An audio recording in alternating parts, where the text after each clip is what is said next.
Hi guys, welcome back. How's everybody doing out there? All right, so we are going to be going over chapter 5, which is ecosystems and living organisms.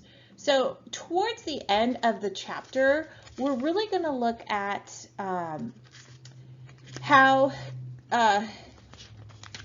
species interact with each other within communities.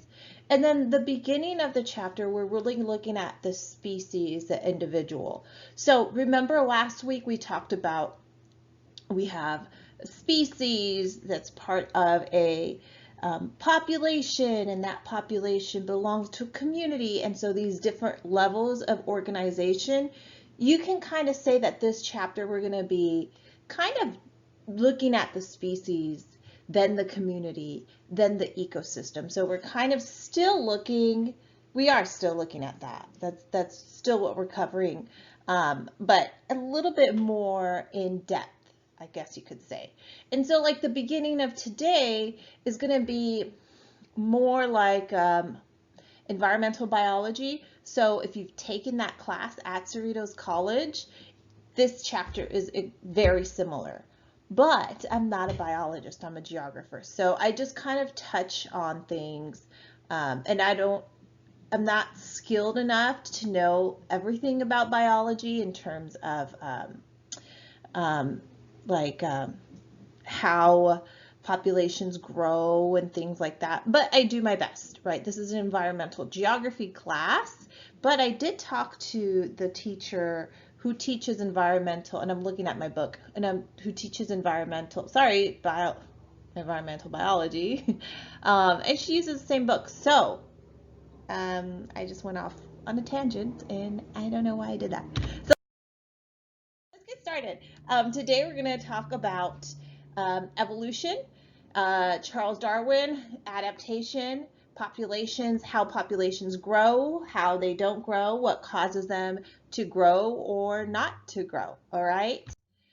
So evolution, how populations change over time. So we know that species change over time, therefore a population will change over time. So what is evolution? So evolution, you have the definition there. It is a cumulative, or they are cumulative genetic changes that occur over time in a population of organisms. Evolution explains many patterns of distribution and abundance displayed in the natural world, right? When we begin to ask questions like, where did the many species of plants come from?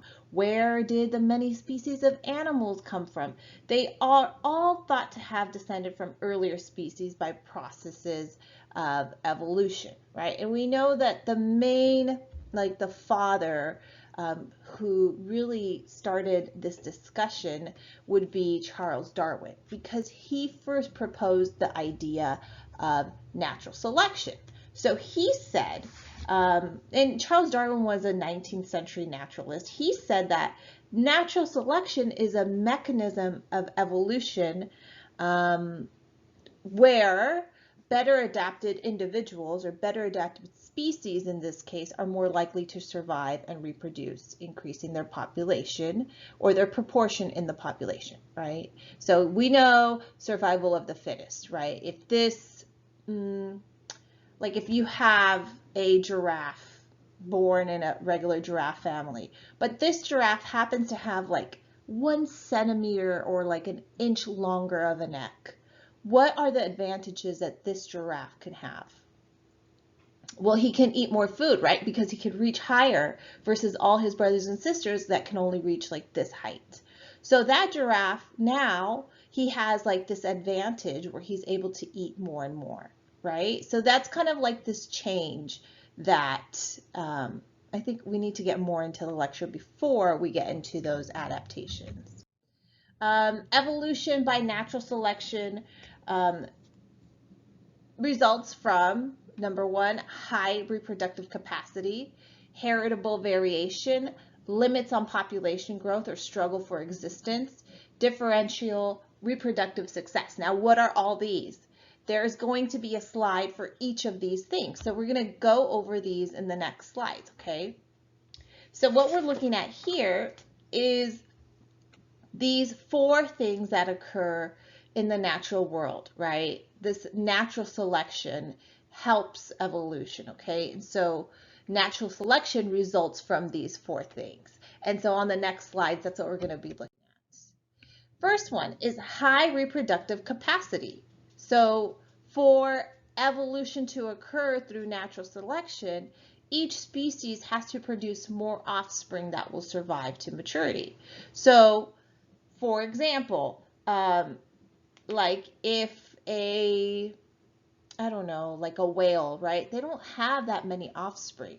So evolution is going to take much longer, or changes in their genetic makeup will take much longer, versus like pocket mice in a field mice. And I'm using this example because you will have a video which illustrates natural selection very, very clearly, because they have so many offspring and quickly, right? So their population it grows quicker, or it's a larger population versus like a whale that only has like one offspring, right? High reproductive capacity. Each species produces more offspring that will survive to maturity. Natural populations have the reproductive potential to increase their numbers continually over time. Heritable variation. Individuals and populations exhibit variation. For example, some mice in a field might have a different color, or a different fur color, or their underbelly might be a little bit different. A giraffe might be born with slightly larger neck. A cheetah might be born with different spots. I don't know, I'm just throwing things out there, right? But these are different traits, right? They exhibit variation, okay? So you have heritable variation. Each individual has a unique combination of traits like size, color of their fur, right? Maybe some necks are longer, ability to tolerate harsh climates.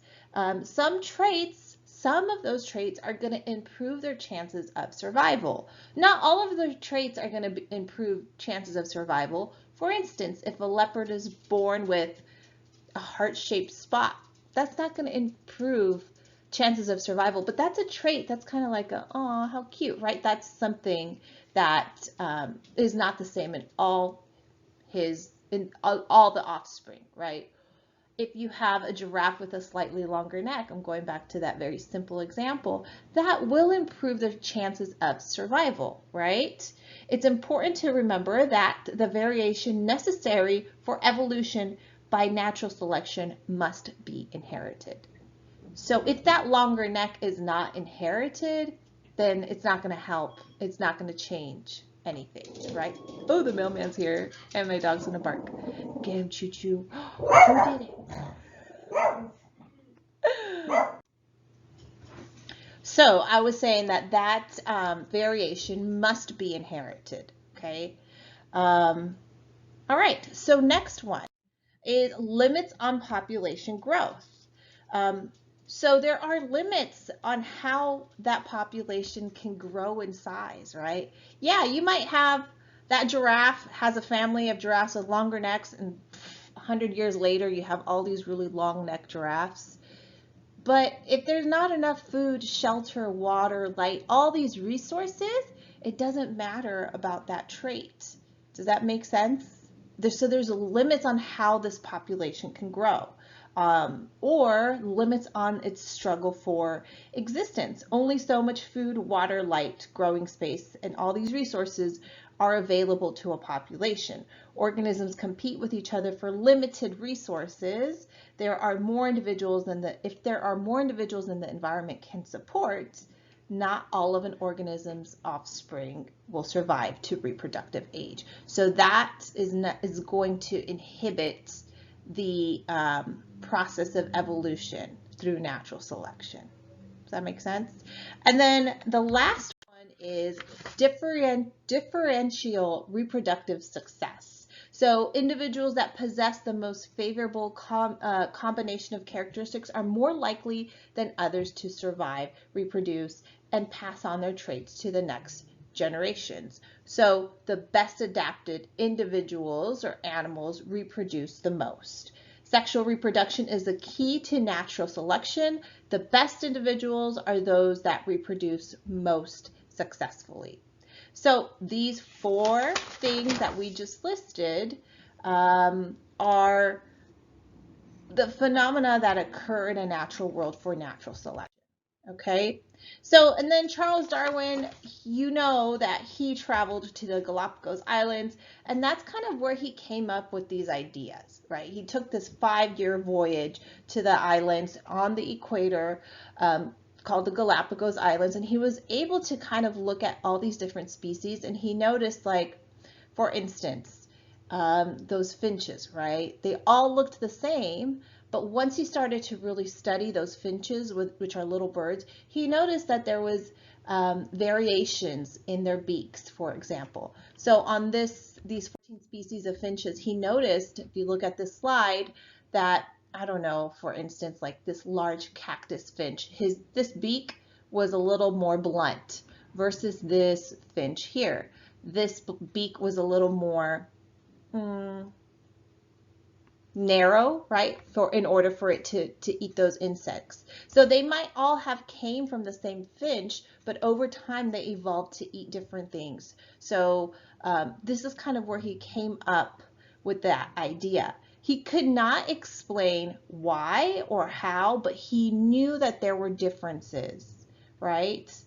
So he knew that there was differences in every single finch, but it was so long ago he wasn't able to look at the DNA or the genetic makeup of these finches. It was just kind of these theories, right? And it wasn't really accepted. It was just kind of a theory. Not until later, okay, I'm getting ahead of myself. But okay, so how is evolution supported? So there's different ways that we can support the idea of evolution today. First way is through observation from fossil record. You look at different species from the past, long time ago. Did you guys hear about that in Siberia, because the permafrost is melting, and this is such a teachable moment, and you know, we just had somebody say that science doesn't know actually, and that the climate isn't changing and it's going to get cooler. Someone in high authority just said that. You guys know what I'm talking about? Well, recently the permafrost, which is permanently frozen subsoil, so in the very high latitudes, I mean, you're talking about the Antarctic Circle, parts of Canada, Alaska, lots of parts of Russia up here. You have soil that is permanently frozen, so it has never melted because it's in such high latitude. It stays frozen. That soil that contains moisture stays frozen. So because our temperatures are changing and the climate is getting warmer, you're seeing a lot of this permafrost melt. So in Siberia, they just found this bear that was hibernating, and it was frozen in the permafrost, and it was kept in like perfect condition. So scientists and biologists are really excited about that, which that's how I'm kind of getting to this, right? You have observations from fossil records. So like something like that, it's not just the bones. I mean, it had the fur, the teeth, the ligaments intact. So now you're able to really see what this bear from the Ice Age years and years and years ago looked like in comparison to bears from today. So that's how we're able to see that evolution does happen. Okay, and we're talking about evolution between species, because I know it can, like when I was growing up, I was raised by a very religious and strict household. So I was not encouraged to believe in evolution. So this is a very tricky kind of place to discussion to talk about. But I just want you guys to think of this in the science way, right? In the between species. That's all I'll say. But this is how we support the idea of evolution. Yes, species are always changing. They're adapting. Their genetic makeup is changing. The stronger ones, the more fit are surviving, right? Comparative anatomy. So we're able to look at fossils from the past and see that their anatomy has changed. Biogeography. the way that different species are located across the planet, even plants. Sometimes we'll find records of plants that are in a place that is super dry now and that only grow in very, very wet conditions. What does that mean? That our climate has changed and that plants have evolved, right? And molecular biology. So this is how the idea of evolution is supported. Okay, this is what I was getting to. The modern synthesis. We knew through Darwin that individuals transmitted traits to the next generation, right? He knew that those finches had changed over time and those different traits had transmitted to their offspring, but he could not prove it. He had no way of proving that. Not until the 30s and 40s, biologists started to use his theory and the beginning of the study of genetics to really fuse those two theories together, and they came up with the modern synthesis. This combined the principles of genetics with Darwin's theory of natural selection, and it explains Darwin's observation of variation among offspring in terms of mutation. So on your module today, you're going to have a really, it's the most perfect video to show how evolution happens through these variations. And it shows these little mice that they have variations in their fur color. But because where they live, half of the surface, like there's a lava rock and then there's a light colored surface. And it shows how the ones that are born with like lighter fur survive versus the ones that are born with darker fur. So you'll see, and it shows it quickly because pocket mice reproduce so much. So instead of waiting thousands of years to see evolution happen, we can see it in this example in like 50 years. So you guys will see it. That's what this link down here is for. Okay, I'm excited for you guys to watch that. Okay, let's move on to adaptations. Darwin said that in a population, inherited traits favorable to survival in a given environment tended to be preserved over unsuccessful generations. Unfavorable traits were eliminated. The result is adaptations. Adaptations are the result of evolution and may occur when a gene mutates or changes by accident. That mutation causes the organism to better survive. So it could be some kind of genetic mutation. And only when it's a genetic mutation and that is passed on through their offspring, then we can start to say that there is a change in the genetic makeup, and then there will be eventually, years and years later, there will be evolution. Does that make sense? So it has to be a genetic change in the DNA. It just can't be like, we can't, what am I trying to say here? It has to be a genetic change, all right? This is going to give a competitive advantage in the species, in its environment. Evolution is a change in inherited genes in a population over time. This is what I was getting to. What I want you guys to understand is evolution is a change in inherited genes in a population over time. So it just can't be like, I'm running out of examples. It just can't be like the giraffe has a long neck, but that's not passed on to its offspring, right? It has to be a change that is inherited in its genes. So let's look at different adaptations. Structural adaptations. Structural adaptations, for example, are going to be things like, I am lost, I cannot find my notes.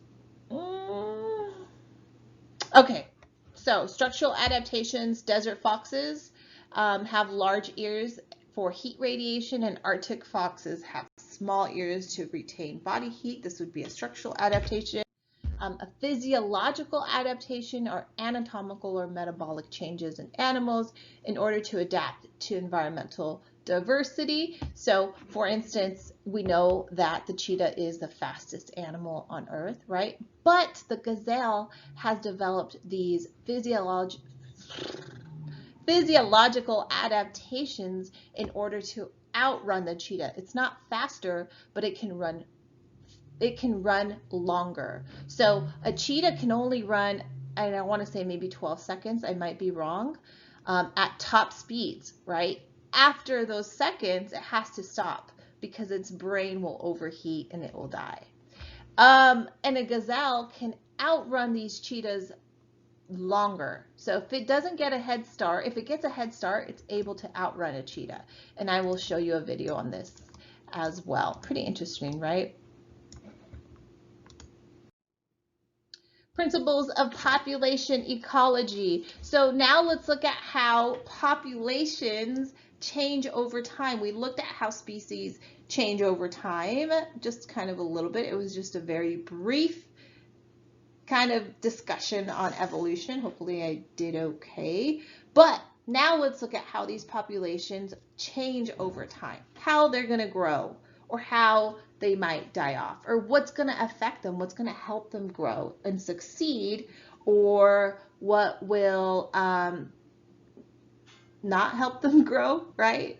When we talk about populations, it's important to define the boundaries, right? So if I were to say there's a population of field mice in a field of 100 mice, well, that's not too many, right? But if I said there was 100 mice in my 900-foot square apartment, that's like a lot of mice, right? One mouse is too much in this house, right? So when we talk about it, it's important to define the boundaries, right? Population size is meaningful only when the boundaries of the population are defined. Does that make sense? The number of individuals of a species per unit of area or volume at a given time is population density.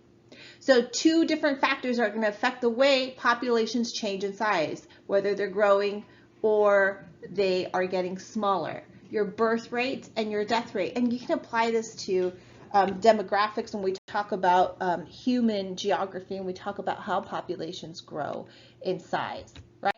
So we know the growth rate is the rate of change of a population size expressed in percent per year. So growth rate is going to be this lowercase r, birth rate, lowercase b, death rate is d. So increasing those births is obviously going to increase the population size. Increasing the deaths is going to lower the population size. Decreasing the deaths is going to increase the population size. And there's many different factors that are going to affect this, and it really depends on what population you're talking about. If we talk about human populations, animals, species, organisms, right? It really depends. We can look at this in different scales. You can look at it globally, demographically. You can look at it locally. So these are factors that are going to affect population sizes depending on the scale, right? And we can also look at it in ecosystems. Okay, so if you're taking a human geography class, if you're taking a cultural geography class, for sure you're looking at how population size changes, right? You're talking about total fertility rates. Sorry guys, I had too much coffee today.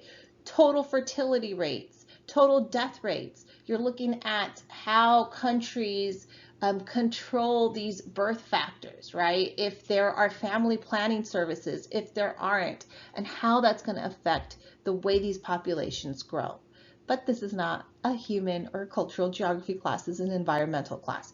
So we'll look at this in ecosystems, in ecology. So if you're going to increase the population, obviously there's going to be more births. If you're going to decrease the population, there's going to be more deaths. So this is a very simple image here. There's a lot of outside factors that are going to be affecting a population, especially when we talk about global populations, like diseases, pandemics. You're going to look at advances in medical in the medical field, right? All these things are going to affect your global population. Maximum population growth. So now let's look at the way populations grow. So you have this biotic potential, right? The rate at which a population could increase if conditions are ideal, right? There's going to be a lot of things that affect populations. It's tough out there in the wild, right? So there's non-living factors that affect the way a population grows. There's living factors, things like sun, water, nutrients, right? If all conditions are ideal, that population can continue to grow, right? But like if there's limited resources or if there's a lot of competition, that population cannot keep growing. Does that make sense? And then also the way that population grows is affected by things like the age at which the population reproduction begins. Like some organisms, they start reproducing right away. Some organisms wait 15 years, 13 years. So it really depends on that factor too. The number of reproductive periods per lifetime. Some organisms, they just have offspring over and over and over and over again, right? Some other organisms don't have that many reproductive periods per lifetime, like orangutans, for example. They have 1 or 2 babies. Those babies stay with their mom for like 9-10 years, and then they have their babies. So that's a very slow rate of increase. Now, when you start to throw in other outside threats, like deforestation in the Sumatra Indonesian rainforest, that is already another stressor on the population of these orangutans, right? They're already growing slowly. Now take away their environment, which we will talk about later on this semester. That is why orangutans are critically endangered, which is really sad, right? The number of offspring produced also is another reason, or another way that these populations will grow or cease to grow, okay? Environmental resistance and carrying capacity. Again, the environment has these set limits. Like not every environment has all these favorable conditions, right? Unfavorable conditions, less food, more competition, not enough water, not enough shelter, disease, predation, right? Competition. Then you have the outside factors, like those are all just naturally set limits. Now throw in the anthropogenic factors, these human set factors that we are causing. We are taking out this precious rainforest in Indonesia, Sumatra, and we are planting these palm oil plantations. Why? Because we need it in our snack food industry. We need it in our makeup. All this palm oil is very cheap commodity, but it comes at the price of these precious, precious animals, which are orangutans. So that is just an example. Hopefully you guys have heard about what is going on in Indonesia. If you have not, we will learn about it today. I'm kind of getting, not today, this semester, but I'm kind of getting ahead of myself, but that is something that is really important to me. So all these things are going to set limits on an environment. These are going to be set limits on the environment, and it's going to tell you how a population will grow, or if it can grow at all. As the environment deteriorates, the birth rate will decline, a death rate will increase. So if environmental conditions worsen to where the death rate exceeds the birth rate, then that's when you have a population decrease. And right now we are living in the 6th mass extinction. It is called the Anthropocene.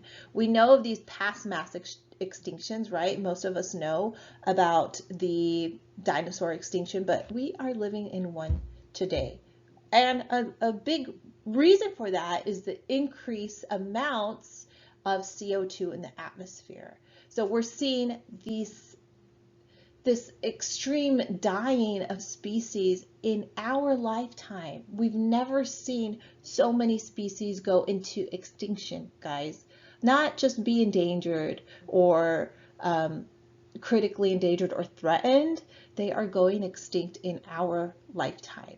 So we will definitely talk about that. And how could it be that these precious animals are disappearing right before our eyes, and it's our fault and we're not doing anything to help that or to stop that? Carrying capacity. So an environment can have all the awesome, resources that a population needs to survive, right? Like space, water, water, food, shelter, resources. But there is not, there will reach a time where that population, that environment can't support that population because there's not enough space, right? This is the maximum number of individuals of a species that a particular environment can support. That is called the carrying capacity, okay? So assuming there are no changes in the environment. And here's a great picture, a very simplified idea of the carrying capacity, right? Factors that affect population size, 2 categories. It's going to be density dependent and density independent factors. So these are both natural, and these are things that are going to affect the population. Some of them will depend on the size of the population itself, and some of them will not. Okay, so let's go to the next slide. It breaks it down a little bit more. Density dependent factors.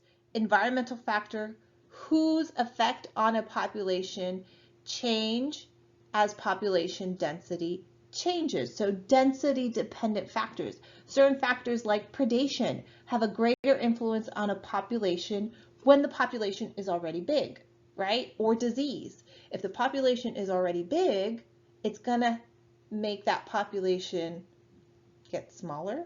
Where am I going with this? So for instance, if there's disease or predation, if there's more frogs, that's going to bring more birds, and if there are less frogs, that's going to bring less birds. Let me see. I am kind of confused right now. Okay, what I meant with that example, so the more, let's see.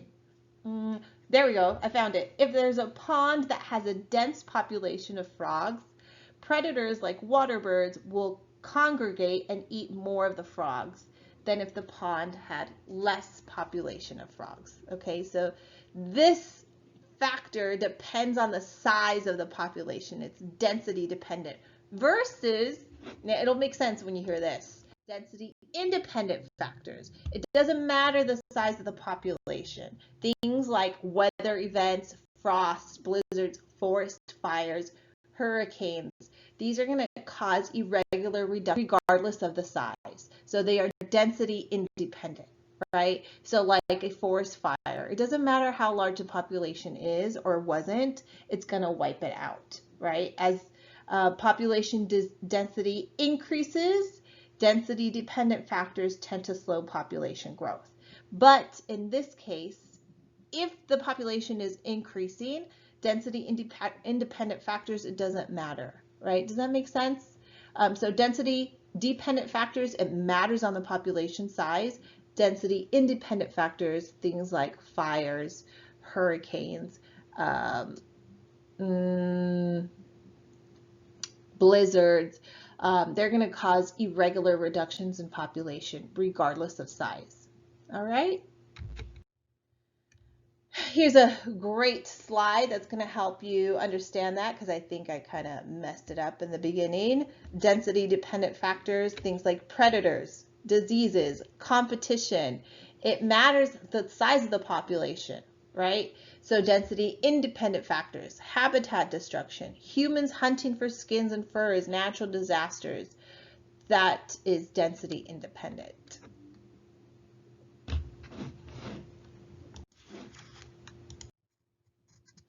Another thing that can affect how a population grows would be predators or invasive species, right?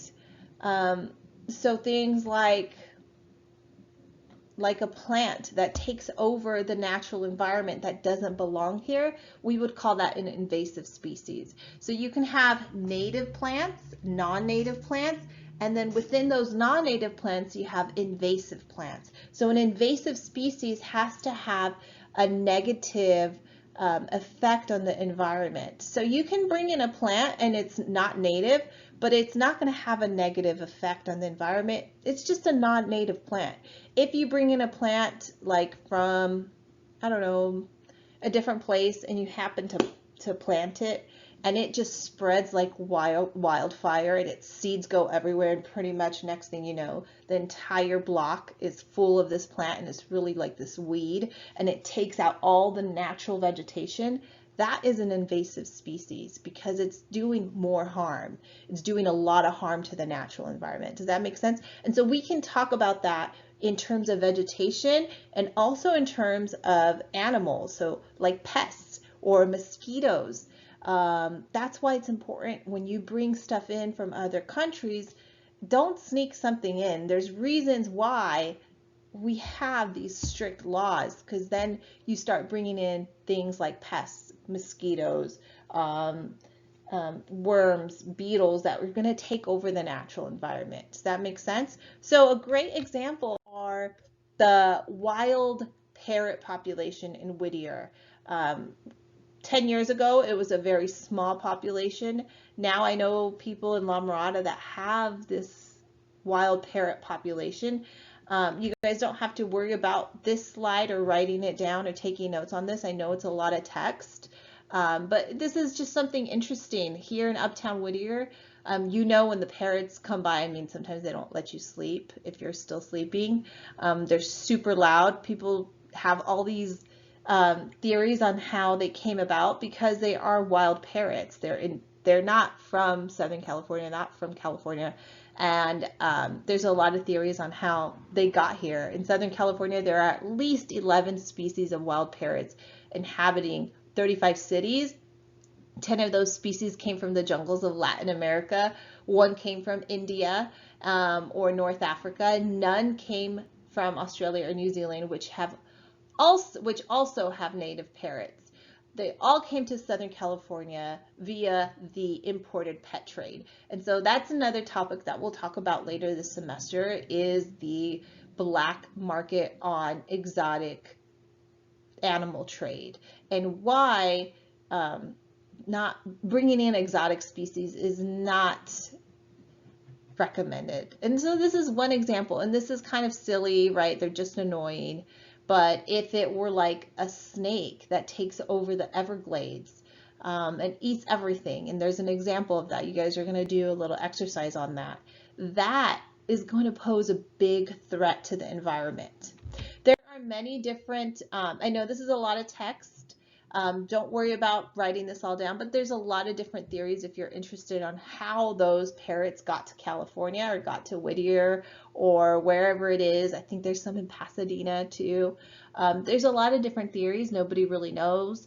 One of them is there are verified reports of small bird traders in the 40s and 50s who had accidents en route or maybe on the way somewhere and let their wild caught caged parrots free without meaning to. So that's one theory. In 1959, parrots were released from Simpson's Garden Town Nursery on the east side of Pasadena when it caught fire. Rather than watch 70 birds burn, the employee just let them go. That's one theory. In the San Fernando Valley, parrots are said to have been released in 1979 by Busch Gardens, an exotic tourist attraction theme park. I didn't even know we had that. That's way before my time. Set up by Anheuser-Busch to draw the public near their Van Nuys beer manufacturing facility. That sounds fun, right? A beer manufacturing facility and a pet attraction. When the company moved its headquarters to a different location, they attempted to place their collection of birds in zoos and private homes, setting free those that they were unable to place, so they just let them go.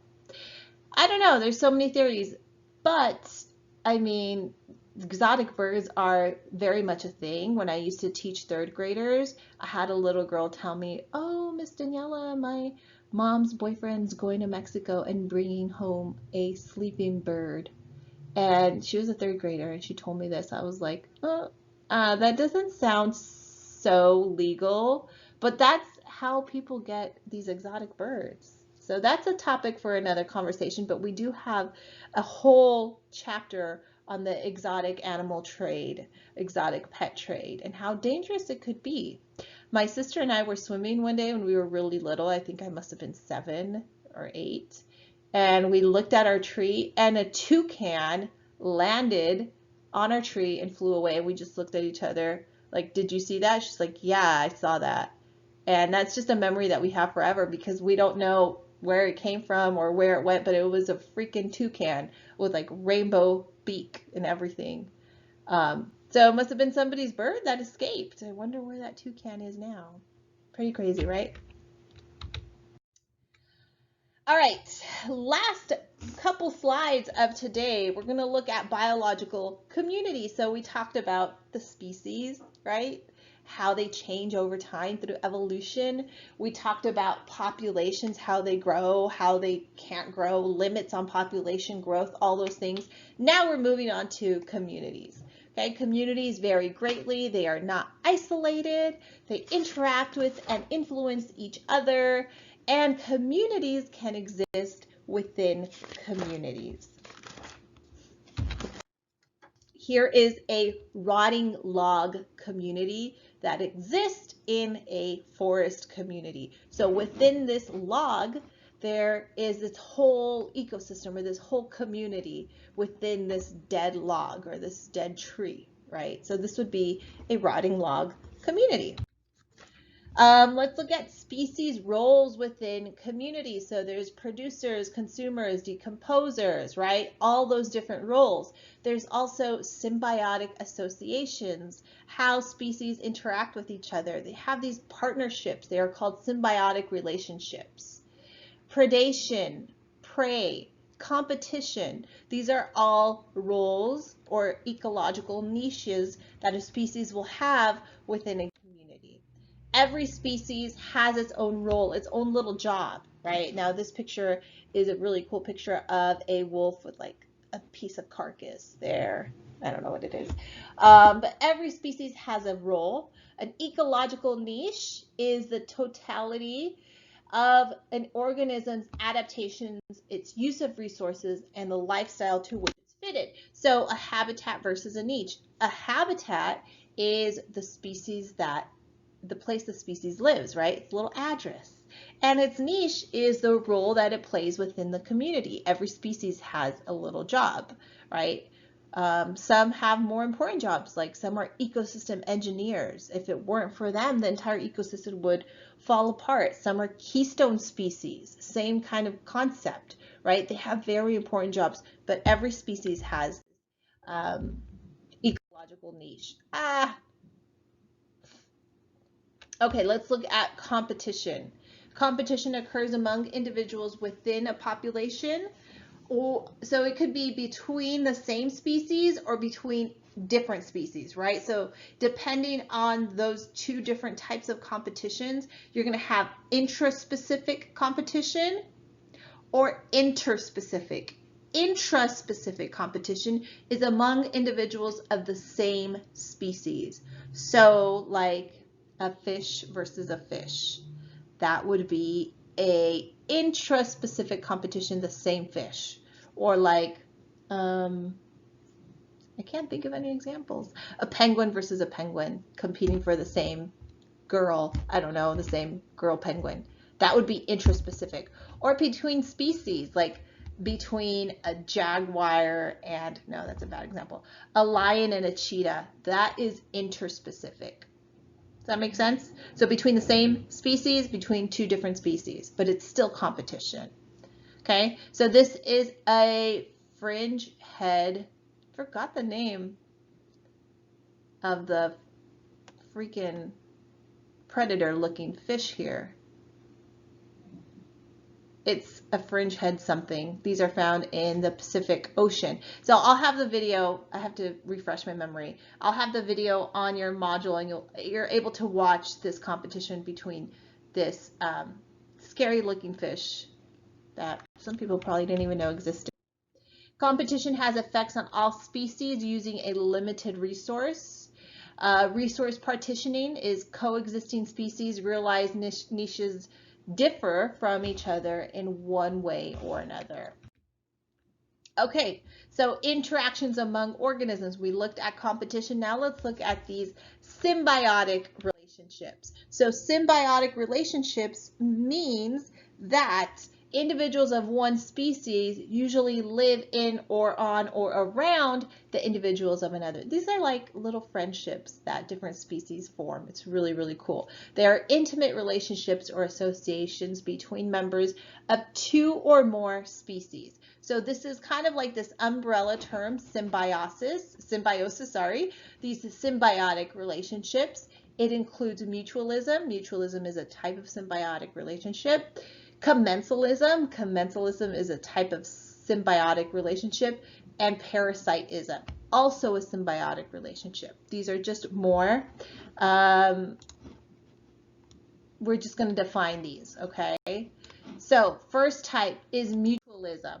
Different species living in close association, and they both provide benefits to each other. So like a very famous, I think, example of this relationship, of a mutualistic symbiotic relationship, is this oxpecker bird here and a zebra. Well, they're both benefiting each other. How? Well, this little bird, he rides on the zebra's back. He's able to eat all the ticks off the zebra. That's good for him. And it's good for the zebra too. Why? Because he's taking away all those ticks, right? How cute. So that's not just like a picture from Lion King. That's really the symbiotic relationship where they're helping each other out. They're little friends. Commensalism. Commensalism is an association between two different species, and one gets benefit and the other one doesn't. Like there's also an example of, let's see, commensalism. I can't think of a video, of an example here. Oh well. It's like commensalism, these barnacles that grow on the whale, right? I don't know why that took me so long. So the whale doesn't get any benefit, but the barnacles do. And the whale doesn't, there's no negative effect to the whale. There we go. That's why I had that picture there. Duh. So commensalism, okay? And then the last one is parasitism. Ooh, this is a scary one. One organism, the parasite, obtains nourishment from the other one, its host, but one organism benefits and the other one is adversely affected. It could be up till death. So there's a huge effect on the host, right? So I put this picture here because there was a time where I was obsessed with that show, Monsters Inside Me, and I had to stop watching it because I thought I was getting parasites from everything. Have you guys seen this show? It's pretty crazy. So that's an example. That's a real picture of a person who got a parasite in her eye, and she had to have eye surgery, and they showed the entire surgery on the show, and he like pulled out this huge long parasite. It was disgusting. Yeah. Don't watch it if you're like highly obsessive or anxious person. You're gonna not eat anything or go anywhere ever again. Yeah. Keystone species. So keystone species is a plant or animal that plays a unique and very important role. So every animal and plant is important, right? But a keystone species is like the MVP of an ecosystem. It plays a crucial role in the way an ecosystem functions. Without keystone species, the ecosystem would be dramatically different or cease to exist. An example of a keystone species here off the coast of the Channel Islands in California are our sea otter populations, and not only are they adorable, but they are a keystone species. They help keep the environment. If it weren't for them, there would be no sea kelp forest. So out by the Channel Islands, these cute, oh my God, adorable little guys, what they do, look, and he's waving at you. They're so cute. Well, there was a time when they were overhunted for their fur, but they were brought in back by biologists and their population grew. What they do is these sea kelp forests, you guys might think this ocean seaweed is gross, but it's actually really important because it provides this kind of like shelter and food and hiding area for a lot of different marine animals in the Pacific Ocean. And at the bottom, what they do, what the little sea otters do, is they come down and they eat all these sea urchins, and they help keep it clean down here in order for the sea kelps to keep growing and you know, survive. So that sea kelp forest is extremely important for the entire ecosystem. And for them to grow well, they have to be kind of grazed. No, they have to be kind of like, yeah, the sea urchins have to be removed.